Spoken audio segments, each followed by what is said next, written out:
Imagine a small town, forgotten by the world, where one family's desperate struggle became a beacon of hope. On August 12, 2015, in Maplewood, Kansas, a story unfolded that will leave you questioning everything you thought you knew about miracles. Buckle up, because this tale of hunger, faith, and divine intervention will grip your heart and refuse to let go. Stay until the end. This is one you won't believe. Maplewood, Kansas, population 4,000, is the kind of place where life moves slow. Wheat fields sway under endless skies, and folks cling to hard work and quiet faith. But behind the peeling paint of a modest home on Elm Street, the Carter family was fighting a battle no one saw coming. Sarah Carter, once a sharp accountant, stood in her empty kitchen, staring at bare shelves. Her husband, Tom, a skilled carpenter, hadn't worked since a fire torched his workshop the previous winter. Insurance? A maze of denials and delays. Their 3 kids, Emma, 12, Noah, 9, and sweet little Ava, 4, didn't understand why their bellies growled or why Mom's smile was fading. For 3 days, they'd survived on crumbs, a spoonful of rice, a crust of stale bread, a sip of watered-down broth. Hunger wasn't just a word, it was their reality. The Carters hid their pain. Emma wore the same frayed jacket to school, shrugging off questions. Noah stopped asking for seconds, pressing his hands to his aching stomach at night. Ava, with a child's raw honesty, kept asking, "Mama, when's breakfast coming?" Neighbors saw the signs: Sarah's clipped grocery trips, Tom's endless walks to beg for odd jobs. But pride kept the Carters silent. Until one scorching August afternoon, when Sarah couldn't bear her kids' hollow eyes any longer. With her heart pounding, she led Emma, Noah, and Ava to St. Mary's Church. She'd never asked for help before, but a mother's love outweighs pride every time. Picture this: a pale woman, hair pulled back, walking hand in hand with 3 quiet kids. Emma clutched Ava's teddy bear, Noah gripped his mom's hand, and Sarah fought back tears. At the rectory, she rang the bell, her voice breaking as she told Father James, "My kids haven't eaten in 3 days. I have nowhere else to turn." That single, raw confession sparked a chain of events that would leave an entire town in awe. Father James, a kind-eyed priest who'd served Maplewood for 20 years, didn't hesitate.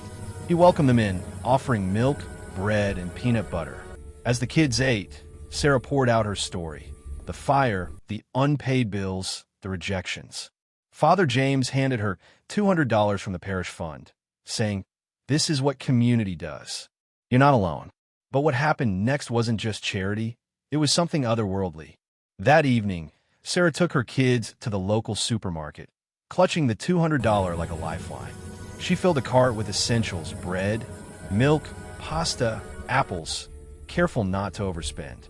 At the checkout, the total hit $185. Sarah braced herself, ready to pay nearly everything. But then, the cashier, a woman named Ellen, blinked at the screen. "That's odd," she said. "It's showing $65. She rescanned. Same number. 3 times, the register insisted. $65. Sarah walked out with a full cart and $135 still in her pocket. And then, unpacking the bags, she found items she hadn't picked. A bag of oranges, a box of cereal, even cookies Ava had begged for. No one could explain it. That night, the Carters ate a real meal: pasta, salad, laughter filling their quiet home. But as Sarah and Tom sat in their dim living room, something extraordinary happened. A cool breeze swept through, though no windows were open. The scent of roses filled the air, sweet and impossible.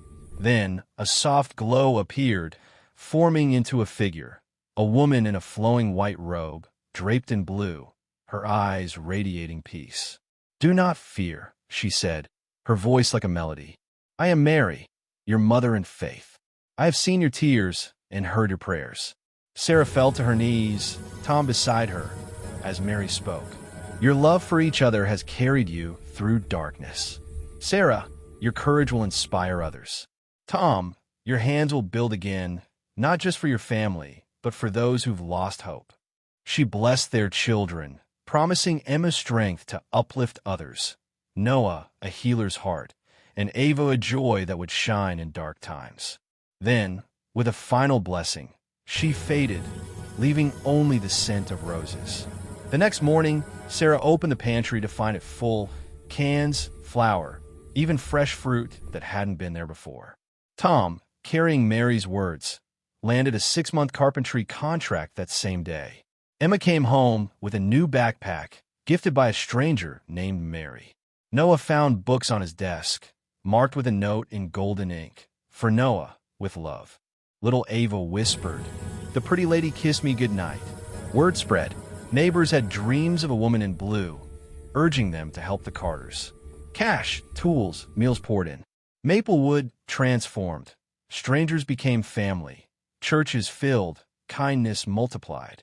5 years later, Tom's workshop is now a training hub, teaching skills to the broken. Sarah's nonprofit feeds hundreds of families. Emma's studying to help others. Noah dreams of medicine, and Ava's laughter lifts everyone. Maplewood's story isn't just about one family. It's proof that miracles aren't myths. They happen in small towns, in ordinary homes, when faith meets desperation. The Carters' little house on Elm Street is now a pilgrimage site, where people swear they smell roses on quiet nights. This is the story of the Carters, a family who faced hunger and found heaven. If this moved you, hit that like button, subscribe to Hope Rising, and share this video to spread the light. Miracles are real, and they're closer than you think. Stay with us for more stories that prove hope always wins.